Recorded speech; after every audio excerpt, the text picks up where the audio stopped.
اس کا جواب یہ ہے کہ ہاں ہم مانتے بھی ہیں اور نہیں بھی مانتے ہیں اصلی صدیق اکبر کو، مانتے ہیں اصلی فاروق اعظم کو، اور لعنت بھیجتے ہیں نقلیوں پہ، اور نقلی مال سے ہمیشہ ہوشیار رہیے۔ اصلی مال ایک بار، نقلی مال بار بار۔ تو ہم تو صحیح معنی میں فضائل پڑھنے والے ہیں صدیق اکبر اور فاروق اعظم کے، لیکن پھر ہمیشہ توجہ رہے اصلی والے، وہ کہ جن کو صدیق اکبر اللہ کے رسول نے کہا، وہ کہ جن کو فاروق اعظم اللہ کے رسول نے کہا، نہ وہ کہ جن کو یروشلم کے یہودیوں نے اور عیسائیوں نے لقب دیا۔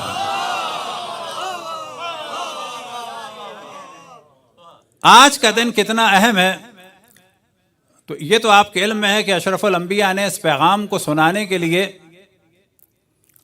ایک ہمیشہ جو میں چیز بیان کرتا ہوں کہ رحمت للعالمین ہے، اور اس دن شدید گرمی ہے، اور اس زمانے میں قافلہ چلانے کے لیے بہت پلاننگ ہوتی تھی کہ پانی کتنی دیر کا ہے، کھانا کتنی دیر کا ہے، رکنا کہاں پر ہے، اور جانور کا چارہ کتنا ہے، اور اگر یہ ڈسٹرب ہو جائے تو بہت فرق پڑتا تھا۔ اور اشرف الانبیاء نے یہ اعلان اللہ سبحانہ و تعالیٰ کے حکم سے کہاں فرمایا؟ خم کے مقام پر ایک غدیر میں، اور غدیر کے بارے میں ہمیشہ ہم نے توجہ دلائی کہ غدیر ایک ایسی جگہ کو کہا جاتا ہے کہ جہاں بارش کا پانی جمع ہو جائے، یعنی ایک گڑھا، ایک تالاب، ایک پونڈ، اور ایک چھوٹا موٹا نہیں ہے جسے کہا جائے بیابان میں جہاں پانی جمع ہو جاتا ہے، ایک بڑی جگہ۔ اور ہمیشہ میں کہتا ہوں کہ یہ غدیر بالکل ایسا جیسے کہ اسٹیڈیم،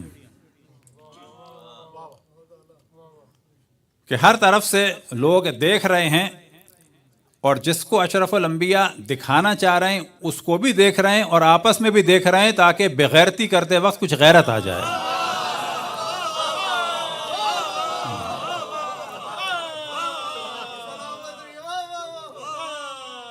کہ کافر بہتر ہوتا ہے بغیرت سے،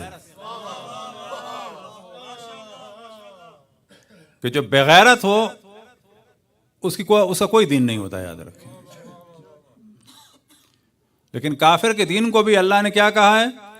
لکم دینکم ولی دین، پھر آخر اس کا بھی دین ہے، لیکن بغیرت کا کوئی دین نہیں ہوتا۔ تو جو بھی بغیرت اس پورے مجمع کو دیکھ کے اس نے بغیرتی دکھائی اور غدیر کو بھولا، اس بغیرت پر اور اس بغیرتوں کو اب تک سپورٹ کرنے والوں پر اللہ کی لعنت ہو۔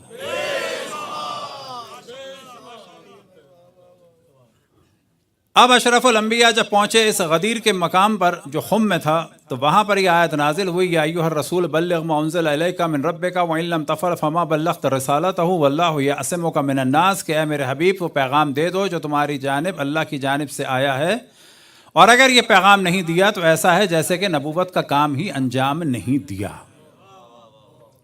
جبکہ اشرف الانبیاء کی اصل فضیلت کیا ہے؟ نبی ہے۔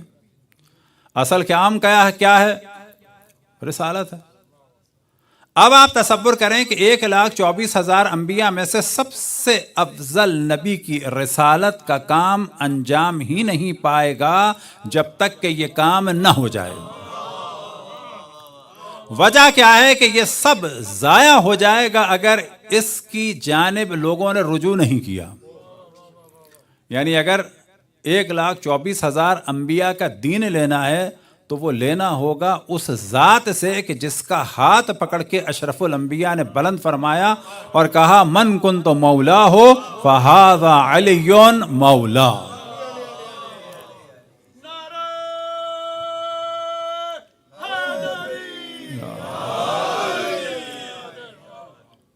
اب ضمناً ایک شخص نے لفظ مولا کو تبلیغی جماعت میں عام کیا، یعنی طارق جمیل صاحب، اور ان کے لیے واقعا ہم دعا کرتے ہیں کہ خدا ان کے دل میں اور محبت اہل بیت کو داخل فرمائے۔ وباشا، اس سے بہتر کوئی دعا نہیں ہو سکتی. کیا کیا انہوں نے؟ جرم کیا تھا؟ یہ جو بعض دفعہ لوگ کہتے ہیں شیعوں کے مخالف ہیں کیونکہ وہ فلانے کو نہیں مانتے اور فلانے کو نہیں مانتے اور اس پہ لعنت بھیجتے ہیں. طارق جمیل نے ایسا کیا کیا؟ بیچارے نے صرف یہ بتایا کہ من کنت مولا فہذا علی مولا. جب اشرف الانبیاء نے فرما دیا تو ہمیں مولا علی کو مولا علی کہنا چاہیے. اور مولا بے معنی اولا بے تصرف، یعنی حاکم کے، نہ بے معنی دوست کے. یہ جرم ہے. یہ جرم تو پہلے بھی بعض علماء اہل سنت کر چکے ہیں، لیکن آپ دیکھیں کہ انہوں نے کام کیا. واقعا تعریف کرنی چاہیے کیونکہ ان کی جان کو بھی خطرہ ہے. لیکن اب ظاہر ہے ہمارا پیغام تو ان تک نہیں پہنچے گا، لیکن ان سے ہمیں کہنا چاہیے کہ اور ہمت کریں اور اشرف الانبیاء کی مکمل اطاعت کریں. مکمل اطاعت کریں اور خوف نہ کریں. اور یہاں سے پتہ چلتا ہے کہ غدیر کتنی اہم ہے اور غدیر کی اتنی مخالفت کیوں ہے. کہ اگر ان کا سب سے بڑا آدمی بھی غدیر کی ذرا سی حقیقت کو بیان کر دے تو اس کے مخالف ہو جاتے ہیں. تو اشرف الانبیاء نے ان تمام قافلے والوں کا انتظار کیا. اب جو پہنچ چکے ہیں ان کے لیے بھی بہت مشکل ہے اس گرمی میں انتظار کریں، اور ان کے پالانوں کو اتارا گیا. اور جو نہیں پہنچے ان کے لیے روانہ کیا گیا ہے لوگوں کو. اور جو آگے چلے گئے ہیں ان کو بھی کہا گیا ہے. اب جو آگے گئے ہیں وہ واپس آ رہے ہیں، ان کے لیے بہت مشکل کام ہے یہ.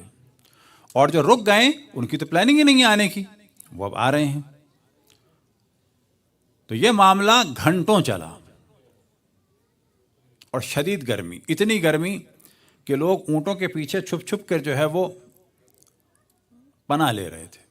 اور یہ ذہن میں رہے کہ بیابان میں خاک بھی اڑتی ہے اور دھول بھی اڑتی ہے. اور ہمیشہ میں مثال دیتا ہوں کہ اگر کسی کی ماں کسی کو سی آف کرتے وقت وصیت کر دے، کوئی بات کہہ دے تو وہ اتنی یاد نہیں رہتی، لیکن اگر کوئی خاص واقعہ ہو جائے، مثال کے طور پر وہ جانے دے اور جانے کے بعد ٹریفک بدترین ہو، موسم خراب ہو، اور اس وقت فون آئے کہ ماں بلا رہی ہے کچھ کہنے کے لیے، تو سب کو کیوریوسٹی ہوگی کہ کیا کہنے کے لیے بلا رہی ہے. اور وہ جملہ پھر نہ تو یہ بچہ بھولے گا، نہ اس کے دوست اور کمپینین بھولیں گے. بہت ہی بغیرت کمپینین ہوں گے جو بھولیں گے.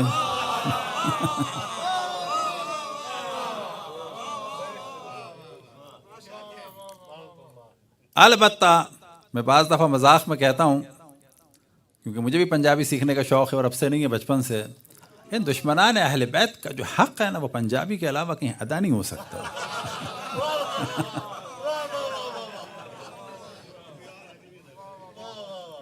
وہ فصاحت و بلاغت جو وہاں پر ہے وہ ان دشمنان اہل بیت کی واقعاً اس کے بغیر ادا نہیں ہو سکتی. وہ وہیں سے مل سکتا ہے. تو مومنین جو ہیں وہ تھوڑی بہت پنجابی اس حق کو ادا کرنے کے لیے ضرور سیکھیں. تو اشرف الانبیاء نے انتظار کیا اور ایک ایسا ماحول بنا دیا کہ اب کوئی نہ بھولے. اگر یہ خطبہ اشرف الانبیاء خانہ کعبہ پر ہاتھ رکھ کے یا حجر اسود پر ہاتھ رکھ کے پڑھتے نا تو لوگ پھر بھی بھلا دیتے. یہ بیابان کو نہیں بھلا سکتے. ہم لوگ شہر کی دکانوں کی، مارکیٹوں کی ملاقات کو بھول جاتے ہیں، لیکن ہماری آپ کی ملاقات اگر کسی بیابان میں ایکسیڈنٹ کے بعد یا گاڑی کے فیول ختم ہونے کے بعد ہوئی ہو تو کبھی نہیں بھولیں گے. یہ تو روٹین کی ملاقاتیں ہیں نا. اس مال میں ہو گئی، ادھر ہو گئی، امام بارگاہ میں آپ کی ہماری کتنی ملاقات ہوئی ہے، یاد ہے کسی کو؟ عدد یاد ہے نا. لیکن اگر ہماری کسی سے بھی یا آپ کی کسی سے بھی ملاقات ہو کسی بیابان میں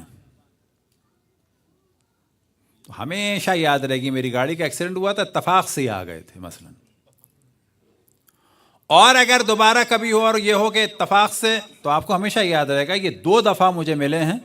ایک دفعہ میری گاڑی کا فیول ختم ہو گیا تھا یا خراب ہو گئی تھی، ایک دفعہ ان کی. یہ ایک وجہ کیا ہے؟ وجہ کیا ہے کہ ایکسٹرا آرڈنری جگہ پر یہ ملاقات ہوئی ہے. یہ مسجد یا امام بارگاہ یا اسکول یا کالج یا مال یا ادھر ادھر کی نہیں ہے ملاقات. یہ ملاقات بالکل ایکسٹرا آرڈنری ہے.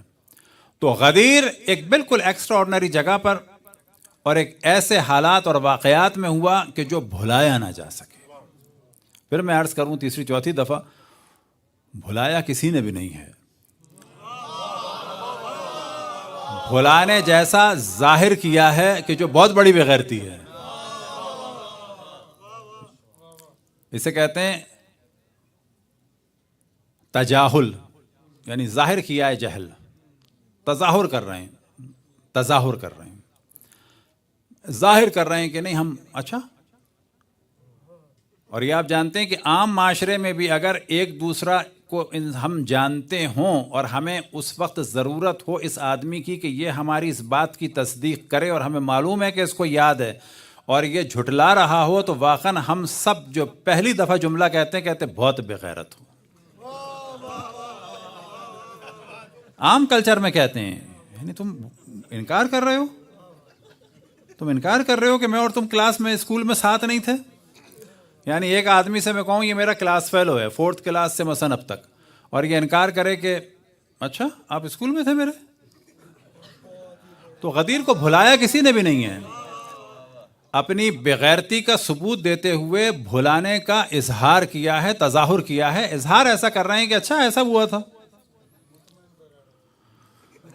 تو اب یہاں پر انتظار کیا اشرف الانبیاء نے، اور ایک اہم چیز کہ جس کی جانب توجہ دلاؤں اور اس کو پڑھ بھی دوں کہ اشرف الانبیاء نے بعد میں غدیر کے موضوع کو اتنی شدت سے بیان کیا ہے کہ یہ واجب ہے ڈسکس کرنا کہ شاید ہی کوئی اور موضوع ہو۔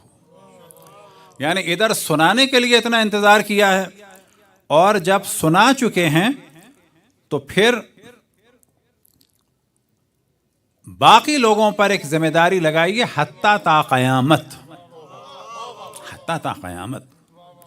لہذا آپ نے ارشاد فرمایا قد بلغت ما امرت بتبلیغہ، جس چیز کا مجھے حکم ہوا اس چیز کی میں نے تبلیغ کر دی۔ وہ کیا چیز ہے؟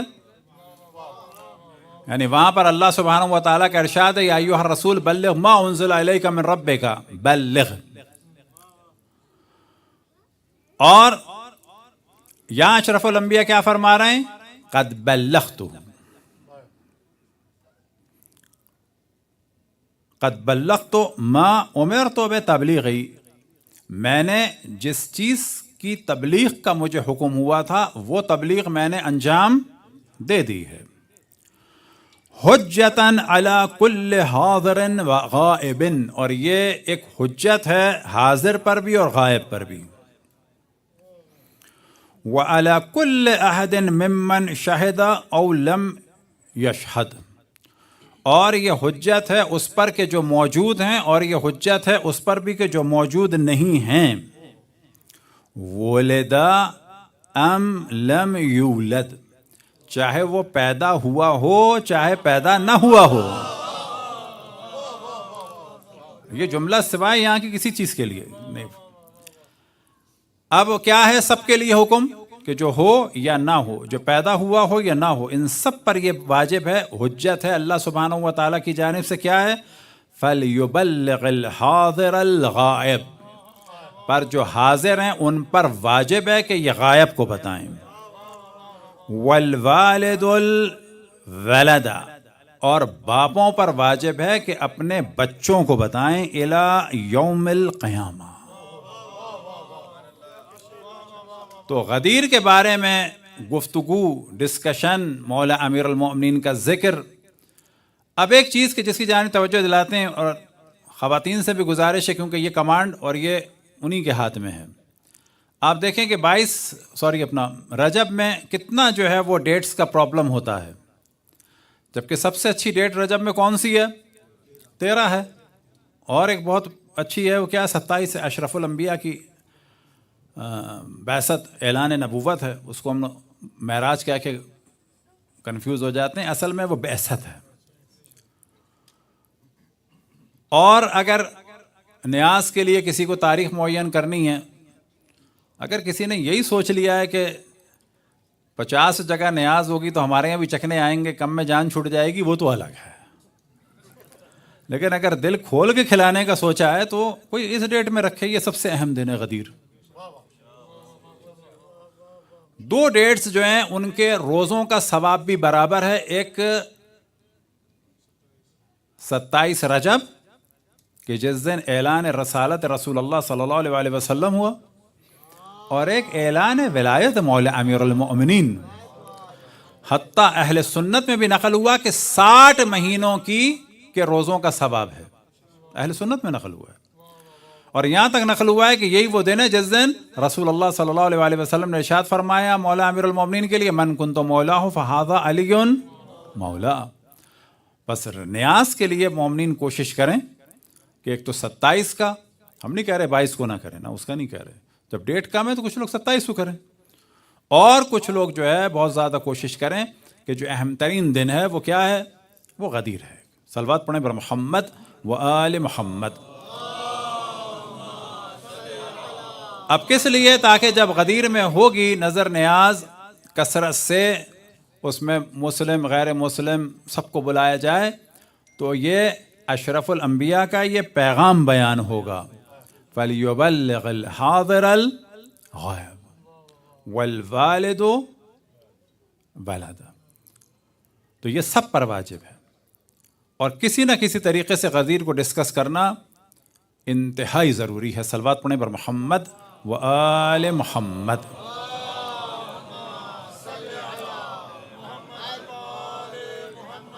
اب ایک موضوع, کیونکہ مولانا نے کہ اللہ کی توفیقات میں اضافہ فرمایا تھا کہ وہ میں کروں گا, تب تو کرنا پڑے گا, اور وہ وہی ہے کہ عقد اخوت. مولا امیر المومنین کو رسول اللہ صلی اللہ علیہ وسلم نے 2 دفعہ اپنا بھائی بنایا ہے, ہجرت سے پہلے بھی اور ہجرت کے بعد بھی. اور بنانے کی وجہ یہ ہے کہ جب بھی کسی کو بھائی بنایا ہے اس کی طینت کو اور اس کی اخلاقی حیثیت کو مد نظر رکھ کے بنایا ہے. اشرف الانبیاء کی طینت کہ جس سے خلقت ہوئی دونوں کی, اور عظمت میں اور شرافت میں اگر کوئی اشرف الانبیاء کے بھائی بنانے کے قابل تھا تو وہ صرف اور صرف اور صرف حضرت صدیق اکبر تھے, حضرت فاروق اعظم تھے اصلی والے.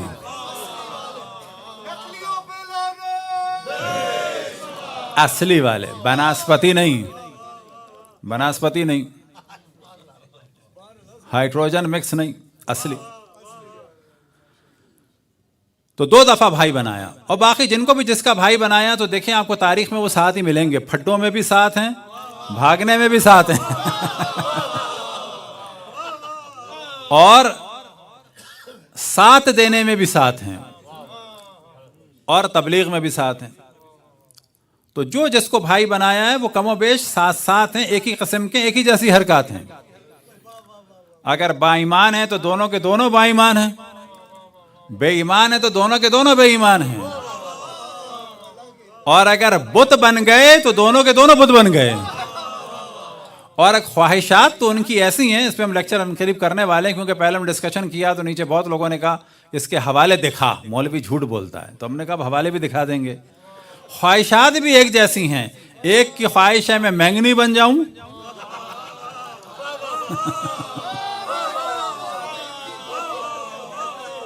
لہذا ایک صاحب فرماتے ہیں کاش میں پتا ہوتا درخت پہ, ایک اونٹ گزرتا مجھے کھا لیتا اور میں مینگنی بن کے نکل جاتا, اور میں بشر نہ ہوتا. یعنی دونوں کی خواہش یہ بشر نہ ہوتا, جبکہ افضل ترین مخلوق کیا ہے خداوند تبارک و تعالیٰ کی؟ اشرف المخلوق انسان ہے. وہ کہہ رہے ہیں بشر نہ ہوتا, بشر نہ ہوتا. بشر کے بجائے اگر ہم جن کی بھی خواہش کریں یا ملائکہ کی بھی خواہش کریں تو اس کا مطلب ہے ہم اپنے نعمت کا کفران کر رہے ہیں. حتیٰ ہم اگر کہیں کہ ہم وہ بنا ہم اشرف المخلوق ہیں, لیکن وہ کہہ رہا ہے اے میں بشر نہ ہوتا لے کیا ہوتا, اونٹ کی مینگنی. اب یہ ذوق بھی ایک جیسا ہے. دیکھیں ان لوگوں میں فصاحت بلاغت تو تھی نہیں, تھے ہی نہیں, بدو قسم کے جاہل قسم کے لوگ, گندے خاندانوں کے. دوسرے کی کیا خواہش ہے؟ اے کاش میں بکرا ہوتا.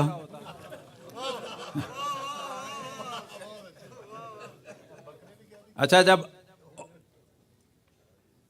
بدر سے بھاگے، سوری اپنا احد سے بھاگے، تو وہاں پہ بھی کہتے ہیں کہ میں بکرے کی طرح اچھل رہا تھا، خود کہتے ہیں.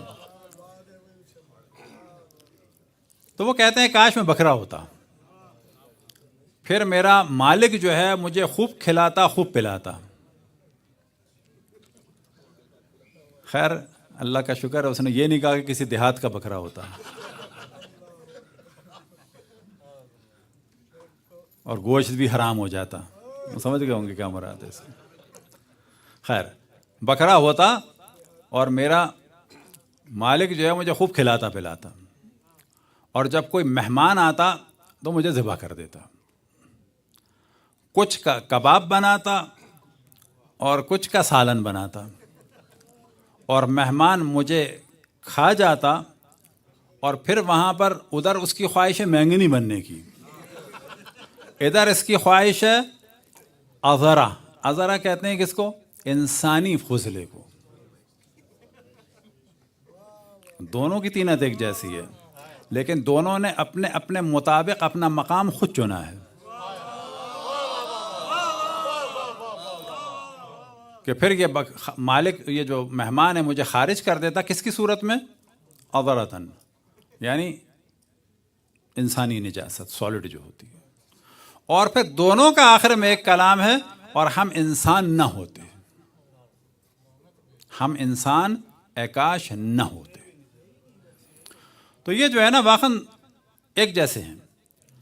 جس طرح سے جناب سیدہ کے لیے امکان ہی نہیں تھا کہ مولا امیر المؤمنین کے علاوہ کسی سے عقد ہو، اس طرح سے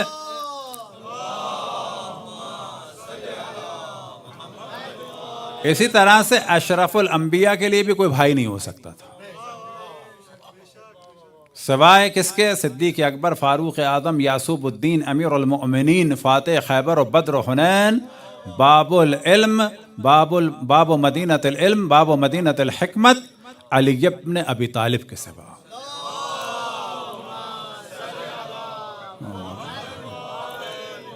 اب عید غدیر کے اعمال بیان کرنے کا تو وقت ہے بھی نہیں، لیکن اگلے سال یہ ذہن میں رکھیں کہ بہت ہی زیادہ اس میں سخاوت ہو، کپڑے اچھے پہنیں، خوشبو لگائیں، مہمان نوازی کریں، مسکرا کے دیکھیں، ایک دوسرے کا احترام کریں، ایک دوسرے کا خیال کریں. حتیٰ جن مومنین کے آپس میں اختلاف ہیں اول تو نہیں ہونے چاہیے، اگر ہوں بھی تو اس کو درگزر کریں. وہ محفل جو ہے وہ اور زیادہ خوشی کی محفل ہو جائے. مثال کے طور پر دو مومنین اگر ناراض ہوں اور دونوں کونے میں بیٹھے ہوں، لیکن اگر دونوں کے دونوں اس دن مل لیں تو کیا ہوگا؟ کہا جائے گا کہ بہت اچھا ماحول ہو گیا.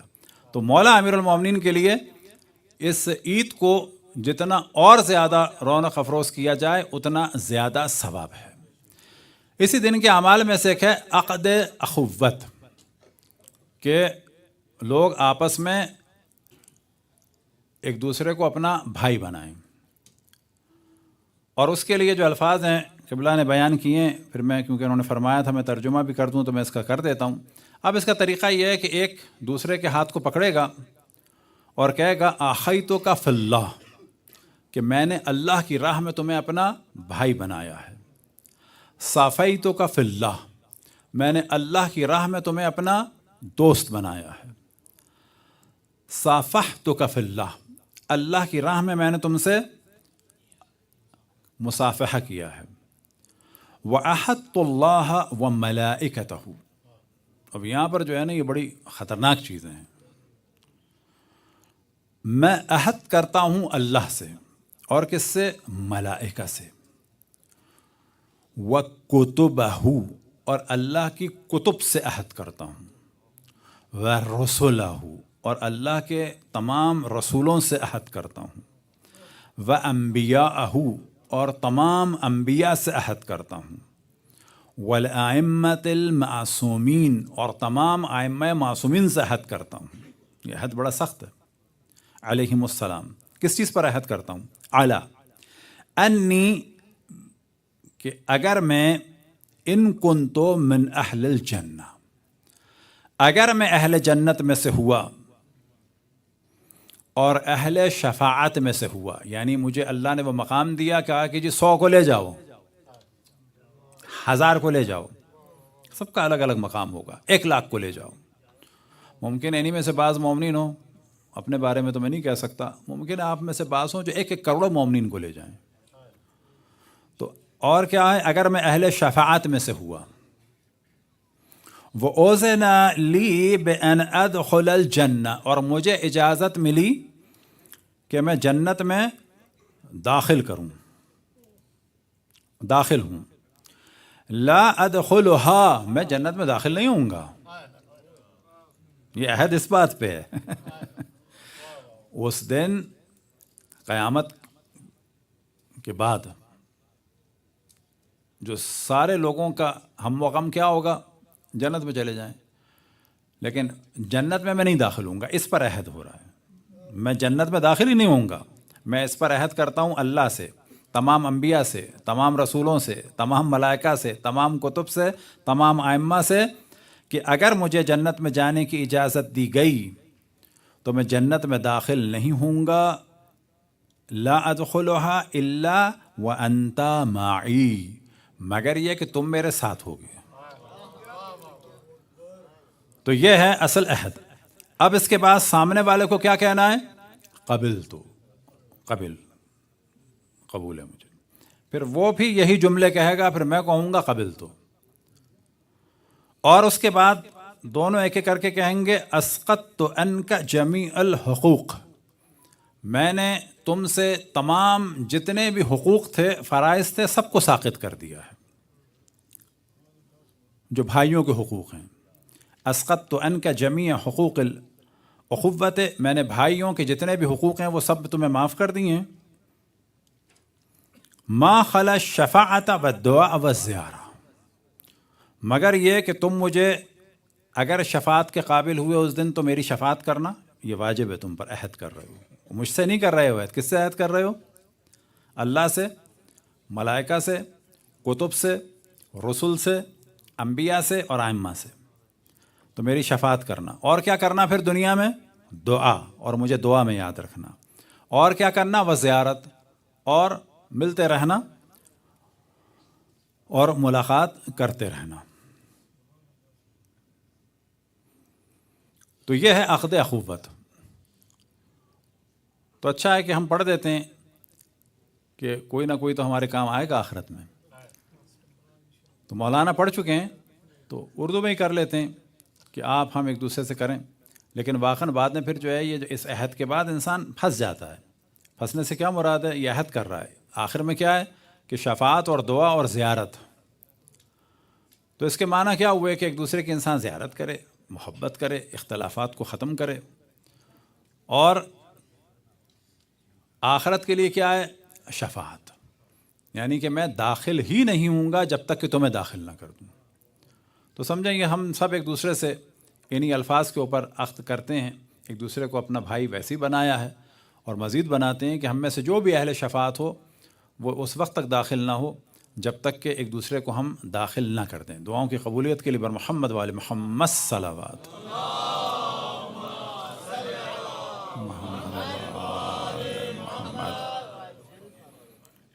ایک زیارت ہے، زیارت غدیریہ، اور ہمارے ذہن میں ہے کہ انشاءاللہ اس پر مجالس کا سلسلہ کریں گے، اور یہ زیارت بھی نقل ہوئی ہے امام علی نقی علیہ الصلاۃ والسلام سے۔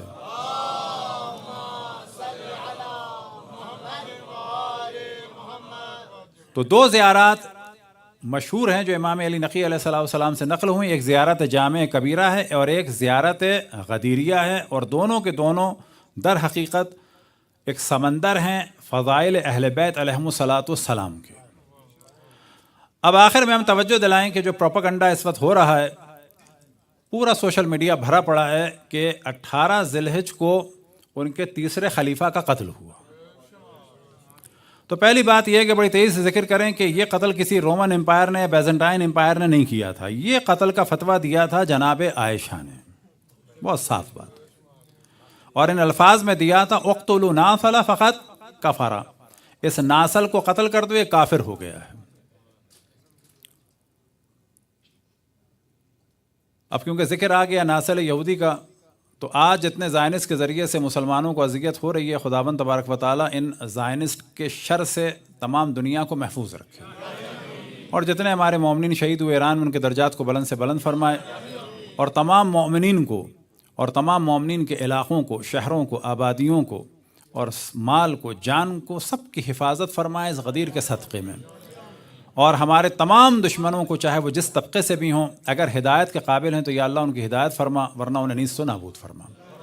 تو بڑی تیزی سے ڈسکس کریں کہ تیسرے خلیفہ کا قتل جو ہے، تیسرے اہل سنت کے سیاسی خلیفہ کا قتل کوئی باہر والوں نے نہیں کیا تھا، اصحاب نے کیا تھا، اور ابھارا تھا ان کے قتل کے لیے جناب عائشہ نے، اور فتویٰ دیا تھا یہ کہہ کہ اقتلوا ناصل فقد کفر، کہ یہ ناصل ایک یہودی تھا لمبی داڑھی والا جس سے شکل ملتی تھی موصوف کی، شکل ملتی تھی موصوف کی۔ تو یہاں پر واضح کہنا چاہیے کہ بابا جو نام ماں باپ نے دیا ہے وہ زیادہ بہتر ہے یا جو ام المومنین دیں گی وہ بہتر ہے؟ تو اب اگر کہا جائے کہ پہلے کا یہ نام ہے، دوسرے کا یہ نام ہے، تیسرے کا ناصل نام ہے، تو اس میں ناراض ہونے کی کیا بات ہے؟ یہ نام بابا آپ کی ماں نے دیا ہے، یعنی ایک آدمی کی ماں نام دے وہ زیادہ بہتر ہے کہ تمام مومنین کی ماں نام دے وہ زیادہ بہتر ہے؟ تو وہ کہتی تھی ناصل، تو ناصل کو کی تکفیر کی محترمہ نے مروا دیا، اور مروانے کے بعد جب پتہ چلا کہ مولا امیر المؤمنین کی خلافت کا اعلان ہو گیا ہے تو ان خاتون نے اسی وقت پینترا بدلا اور کہا کہ انہوں نے تو توبہ کر لی تھی اور اب میں علی سے انتقام لوں گی۔ یہ جنگ جمل کی یہاں سے بنیاد تھی۔ تو ان موصوف کے قتل کی جو تاریخیں ہیں وہ 8 ہیں، اور جو سب سے زیادہ کنفرم ہے وہ 12 ذی الحجہ ہے۔ 8 کی تاریخ ہے، 10 کی تاریخ ہے، 12 ہے، 14 ہے، اور پھر 12 ہے، 13 ہے، 12 ہے، 14 ہے، اور پھر 15 ہے، 18 ہے، اور اسی طرح سے 28 ہے، لیکن جو سب سے کنفرم ہے وہ کیا ہے؟ وہ ہے 12۔ لیکن فتنہ کرنے کے لیے کیا شور کیا جا رہا ہے کہ عید غدیر کا جشن ہے، حضرت عائشہ کے فتوے پہ عمل کا دن،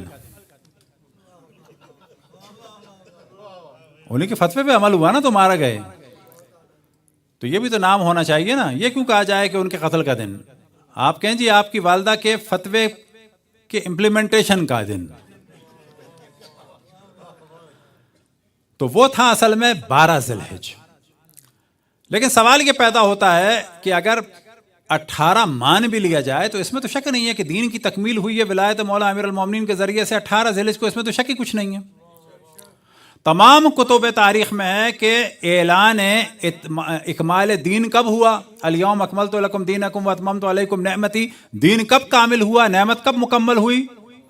18 ذی الحجہ کو۔ کس کے ذریعے سے مکمل ہوئی؟ ولایت مولا امیر المومنین کے ذریعے سے۔ اللہ سبحانہ و تعالیٰ کا ارشاد ہے ان تعدوا نعمت اللہ لا تحصوها، اگر اللہ کی نعمتوں گننا چاہو تو گن نہیں سکتے، لیکن یہ نعمتیں مکمل ہوئیں کس کے ذریعے سے؟ علی ابن ابی طالب کے ذریعے سے۔ بس سب سے بڑی جو نعمت ہے ہمارے پاس وہ کسی کے پاس نہیں ہے، وہ ہے ولایت مولا امیر المؤمنین اور ان کے فرزندوں کی ولایت۔ تو سوال یہ پیدا ہوتا ہے اگر غدیر 18 کو ہوا، دین 18 کو مکمل ہوا، تو پہلے کیا واقعہ ہوا ہے؟ یہ ہوا ہے نا، تو یہ تو مرے بھی 18 کو نہیں 12 کو ہوئے ہیں۔ تو اگر 18 کو بھی ہوئے ہوتے تو جی اشرف الانبیاء نے جس دن دین کو مکمل کیا اس کو ان کے چکر میں کیوں بھلایا جائے؟ اچھا جب عاشور کا وقت آتا ہے تو آپ کی منطق بدل جاتی ہے، کہتے ہیں جی عاشور کے دن یہ بھی ہوا تھا، یہ بھی ہوا تھا، یہ بھی ہوا تھا، تو تم نے ان فضیلتوں کو کیوں نہیں بھلایا امام حسین کی شہادت کے دن؟ تو کہتے ہیں جی وہ واقعہ پہلے ہوا ہے، تو غدیر بھی پہلے ہوا ہے۔ اول تو ان موصوف کا قتل حضرت عائشہ کے حکم سے 12 کو ہوا ہے، یاد رکھیں، اور 8 قول ہیں، اور 8 میں سے سب سے اہم قول یہی ہے کہ 12 کو ہوا ہے، اور جو 18 کا قول ہے وہ تو سب سے ضعیف ہے، لیکن مولا امیر المؤمنین کے ذکر کو خراب کرنا ہے، بالکل ویسے ہی جیسے محرم میں کس کا شور ہوتا ہے؟ ان کے دوسرے سیاسی خلیفہ کا، جبکہ وہ پہلے کو نہیں ہوئے، پہلی محرم سے کئی دن پہلے ہو چکا تھا۔ تو اصل پرابلم ہے رسول و آل رسول۔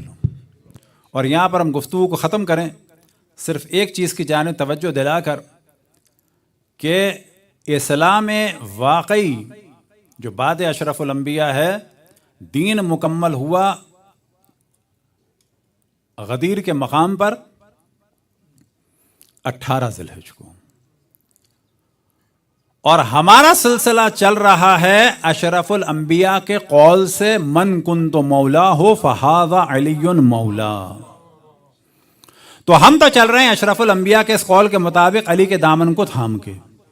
ہمارے مقابلے میں آنے والوں کی بنیاد پڑی ہے جمعرات کے دن اشرف الانبیاء کے دنیا سے جانے سے 4 دن پہلے، یعنی 5ویں دن۔ کب؟ بس یاد رکھیں کہ ہماری بنیاد پڑی ہے من کنت مولا ہو فہذا علی مولا، اور ان کی بنیاد پڑی ہے ان الرجل لیہجر، کہ اشرف الانبیاء کو بکواس کی نسبت دی ایک نسبت دینے والے نے۔ بس اگر کوئی سوال کرے کہ ہم میں اور ان میں کیا فرق ہے، تو یہی فرق ہے کہ ہمارا دار و مدار ہے من کنت مولا ہو فہذا علی مولا پہ، اور ان کا دار و مدار ہے اشرف الانبیاء حضرت محمد مصطفیٰ صلی اللہ علیہ وآلہ وسلم، کہ جن کے لیے اللہ سبحانہ و تعالیٰ نے فرمایا وما ینطق عن الہویٰ، ان کے لیے ایک ملعون نے لفظ استعمال کیا ان الرجل لیہجر، کہ یہ شخص بکواس کر رہا ہے۔ بس دوسرے لوگوں کا دار و مدار ہے اس شخص پہ، اور ہمارا دار و مدار ہے صدیق اکبر، فاروق اعظم، یعصوب الدین، امیر المؤمنین، فاتح خیبر و بدر و حنین، علی ابن ابی طالب پر۔ صلوات پڑھیں بر محمد و آل محمد۔